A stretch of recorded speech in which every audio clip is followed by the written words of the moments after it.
یہ جو سسرال میں عورتیں ظلم کا شکار ہوتی ہیں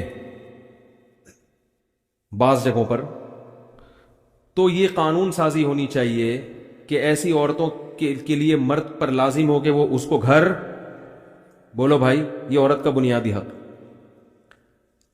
عورت کی جو پرسنل لائف ہے شادی کے بعد، اس میں شوہر کی بہنیں، ان لوگوں کی زبردستی کی مداخلت، ایسے ایسے کیسز آتے ہیں، سسر صاحب بغیر اطلاع کے کمرے میں گھس آتے ہیں کہ میں تو باپ ہوں اور یہ میری بیٹیوں کی طرح، پرائیویسی بھی تو کوئی چیز ہوتی ہے نا۔ اور وہ لگائی بجھائی جو گھروں میں، کئی عورتیں اس جوائنٹ فیملی سسٹم کی وجہ سے، جہاں بہت سارے فائدے ہیں وہاں کچھ نقصانات بھی ہیں، بہت سی عورتیں اپنا ذہنی توازن کھو چکی ہیں۔ نہیں آ رہی بات؟ بعض دفعہ مرد کو نا اللہ نے، جو غیرت مند مرد ہے اس کو بڑا ظرف دیا ہوتا ہے اللہ نے، وہ بڑی بڑی خامیاں بیوی کی برداشت کر لیتا ہے، یہ سوچ کے کہ یار چلو زندگی کو گزارنا۔ لیکن بعض دفعہ مرد کی جو ماں ہے اس کا ظرف بڑا، بولو بھائی، نہیں ہوتا، بہنوں کا ظرف بڑا نہیں ہوتا، وہ چھوٹی چھوٹی باتوں پہ نا وہ بھر رہی ہوتی ہیں کان۔ حضرت حکیم الامہ مولانا اشرف علی تھانوی رحمہ اللہ تعالی نے بہت جگہ یہ بات لکھی ہے، فرمایا کہ گھر میں عزت اور محبت چاہتے ہو تمیز سے، تو بیوی کے لیے الگ گھر کا انتظام پہلے کرو، شادی بعد میں کرو۔ بہت خطرناک باتیں کر رہا ہوں میں، اور خواتین سے کہوں گا اگر میاں کی آمدن اتنی نہیں ہے تو گزارا کر لو، ان سے تو میں یہی کہوں گا بھائی گزارا کر لو، لیکن عافیت اسی میں ہے کہ الگ گھر میں ان کو، بولو بھائی، رکھا جائے۔ بڑے مسائل ہیں، بڑے مسائل ہیں، تھوڑے دنوں میں نا آپ کو یہ پتہ ہی نہیں چلے گا کہ غلطی ہے کس کی، پتہ ہی نہیں چلتا کہ اماں کی غلطی ہے، بہنوں کی غلطی ہے، یا بیگم کی غلطی ہے، پاگل ہو جاؤ گے تھوڑے، سر کے بال بالکل۔ تو بہتر یہی، اگر اللہ نے گنجائش دی ہے، بولو بھائی، الگ رکھا ہے۔ ماں کے ساتھ اگر رہنے والا کوئی نہیں تو ماں کو اپنے ساتھ رکھ لو، ٹھیک ہے نا، اور صبح شام ان سے جو بھی وہ ہو۔ لیکن میں تو ابھی تو جلدی جلدی نمبر وار بتا رہا ہوں۔ خواتین کی آزادی میں سب سے پہلے کیا ہے؟ جو ایک ظلم ہوتا ہے سسرال میں، اکثر تو نہیں کہہ سکتے، بہت ساری جگہوں پر ہوتا ہے، اس ظلم سے نجات کا طریقہ کیا ہے؟ الگ گھر کا، بولو نا بھائی، انتظام، الگ گھر کا انتظام۔ دیکھو، میں اپنی مثال دینا مناسب تو نہیں ہے، میں نے جتنی بھی شادیاں کی ہیں ہر زوجہ کو الگ گھر کا انتظام میں نے پہلے کیا ہے، شادی بعد میں کی۔ مجھے بہت سے لوگوں نے کہا ایک جگہ رکھو، تو میں نے کہا میں خود کہاں رہوں گا پھر؟ ایک جگہ اگر میں سب کو رکھوں گا تو یا تو میں ہیلمٹ پہن کے گھر آیا کروں، یا گھر آنا ہی چھوڑ دوں، ٹھیک ہے؟ تو یہ فالتو کی باتیں ہوتی ہیں، کیونکہ کوئی بھی کسی پہ حاوی آ کے ظلم کرے تو آپ کو کیسے پتا چلے گا ان میں ظلم کون کر رہا ہے، مظلوم کون ہے؟ یہ فیصلہ کرنا ممکن، ہر جگہ ممکن نہیں ہوتا۔ تو بہنوں سے تو الگ ہی رکھنا ہے، زیادہ ہے تو کون ہے؟ ماں ہونی چاہیے، بہت زیادہ ہو گیا تو کیا؟ ماں ہونی چاہیے۔ اور اس میں بھی عافیت والی صورت یہ ہے کہ ایسا گھر لو اوپر کا، جیسے بیوی کو اوپر والے پورشن میں، نیچے اماں، تو صبح شام اماں کے پاس بھی بیٹھو، پھر بیگم جب چاہے اماں سے ملے، جب حالات خراب ہونے لگے واپس چلی جائے، ٹھیک ہے نا؟ اس کے پاس بھاگنے کی کوئی جگہ ہونی چاہیے، ماں کے پاس بھی بھاگنے کی جگہ ہو، بہو ظلم کر رہی ہے تو بھاگ کے اپنے گھر پہ آ جائے۔ جس طرح کی فیملیز آج کل جو رہ رہے ہیں، بھاگنے کی کوئی جگہ ہے ہی نہیں۔ وہ کچن میں لڑائی شروع ہوئی، اب کچن میں کہاں جائے گی بھائی وہ؟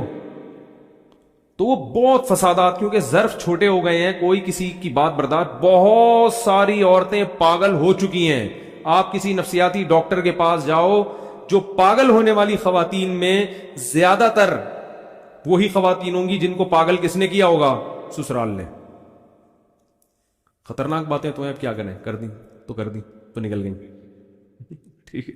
دوسرا مسئلہ، عرب میں ایسا ہوتا ہے کہ گھر پہلے الگ ارینج کرو پھر شادی ہوگی۔ اسلام نے بھی عورت کو یہ حق دیا ہے نا کہ بھئی، کہتے ہیں فقہا کہ ایسا کمرہ ہونا ضروری ہے اور اتنا پورا اس کا سیٹ اپ الگ ہو، لیکن ایک ہی گھر میں اگر آپ ایسا کمرہ دیں گے نا تو آج کل جو مشاہدہ ہے وہ یہ ہے کہ پھر بھی دخل ہوتا ہے سب کا، وہ سب نوٹ کر رہے ہوتے ہیں صبح کتنے بجے اس نے اٹھنا ہے، کتنے بجے سونا ہے، یہ سر میں درد ہے یا نہیں، ٹھڈے مار مار کے اس کو اٹھایا جاتا ہے، تو وہ بڑی ایک ٹینشن والا کام ہو جاتا ہے۔ تو اگر جوائنٹ فیملی میں محبت سے رہ رہے ہیں تو اس سے بڑی تو کوئی نعمت ہے نہیں۔ کوشش تو پہلی یہی ہونی چاہیے، لیکن ایسا ہوتا چاہیے تو بہت کچھ نہ، لیکن ہوتا نہیں ہے بھائی. اگر دونوں محبت سے رہ لیں، اماں ابا صاحب جوائنٹ، بچے بڑے آرام سے پل جاتے ہیں. ہونا تو یہی چاہیے. اگر کسی گھر میں ہو رہا ہے تو اسی کو فوکس کریں. وہ ایسے گھریں بھی ہیں جوائنٹ فیملی بڑی محبت سے رہ رہے ہیں، ان میں اللہ کا واسطہ الگ ہونے کی کوشش نہ کریں، اس سے بڑا نقصان ہوتا ہے. لیکن اگر نہیں رہ رہے محبت سے تو وہ الگ ہونے کا جو نقصان ہے وہ کم ہے، ساتھ رہنے کا نقصان زیادہ ہے. بات آ رہی ہے سمجھ میں؟ ایک صاحب میرے پاس آئے کہ وراثت تقسیم کر رہے ہیں ہم لوگ، ہم 3 بھائی اسی گھر میں رہیں گے اور 2 بھائی الگ رہیں گے. میں نے کہا مجھ سے مشورہ لو، آپ 3 بھائی ایک گھر میں اکٹھے مت رہو، ایک کو دے دو، باقی پیسے لے کے کہیں اور رہیں. کہہ رہے نہیں ہم تو بڑی محبت ہے. میں نے کہا اسی وجہ سے ہے کہ اب تک ابا زندہ تھے، ٹھیک ہے نا. اب جب ابا دنیا سے چلے گئے تو اکٹھے رہو گے، شادیاں ہوں گی، بچے ہوں گے، یہ آپس میں محبت ناممکن ہو رہا ہے تو ایک الگ بات ہے. یا اگر محبت سے واقعی جو 100 میں ایک جوڑا ہوتا ہے جو محبت سے رہتا ہے تو ٹھیک ہے، لیکن عموماً ایسا ہوتا نہیں ہے کیونکہ لوگ واقف نہیں ہوتے. دیکھو میرے شیخ حضرت مفتی رشید احمد صاحب کے بیٹے تھے، حضرت نے جب ان کی شادیاں کی نا، اسی گھر میں جوائنٹ فیملی تھی، حضرت نے فرمایا اپنے بچوں سے، اپنے بیٹوں سے، اتنے بڑے سیٹ اور کتنے مالدار تھے ہمارے حضرت اور کتنے سخی تھے، بچوں سے کیا کہہ رہے ہیں کہ اپنے کمروں میں میٹر لگاؤ، بل آئے گا تو تم دو گے. اب یہ معاملات کی صفائی ہے. بل آئے گا تو کون دے گا؟ کیونکہ یہی تو جھگڑے ہوتے ہیں. ایک آدمی صبح سے شام استریوں پہ استریاں کر رہا ہے، ٹھیک ہے نا. ایک نے سارا پانی کھینچ لیا نلکا کھول کے، 1 گھنٹے سے واش روم سے باہر ہی نہیں نکل رہا. دوسروں کو تکلیف ہوتی ہے، یار سارا ٹینکی میں پانی چڑھایا تھا، یہ تو منجلے بھائی نے یہ تو سروس اسٹیشن کھول لیا انہوں نے گھر میں، یہ تو اپنی سروس کروا رہے ہیں باقاعدہ. اب آپ اس کو بولو گے یار تم سارا پانی تم نے ٹینکی میں کھینچ لیا، موٹر چل چل کے سارا پانی، ہمارے پاس پانی نہیں بچا، تو وہ کہے گا چھوٹے ہو کے بڑے پر کیا کر رہے ہو، آرڈر چلا رہے ہو. وہ نصیحت تھوڑی مانے گا. او پھر اتنا ظرف ہی نہیں ہے کہ کس کے حقوق کیا ہیں.